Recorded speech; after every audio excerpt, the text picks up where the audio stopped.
Hello everybody, welcome back to HardReset.Info channel. In today's video, I'll show you how to easily check your IP address of the KOBO Elipsa 2E.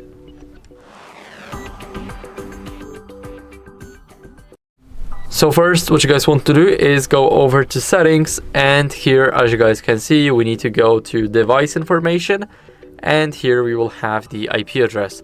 It takes some time to load, so it's about either to 5 or 20 seconds. So there's no in between, it's either 5 or 20. So I'll see you guys once my IP address loads up.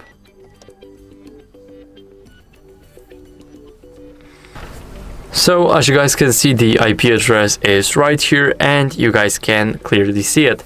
So that'd be it for this video. I hope it was helpful, and if it was, then leave a like, sub, and a comment, and I'll see you in the next one.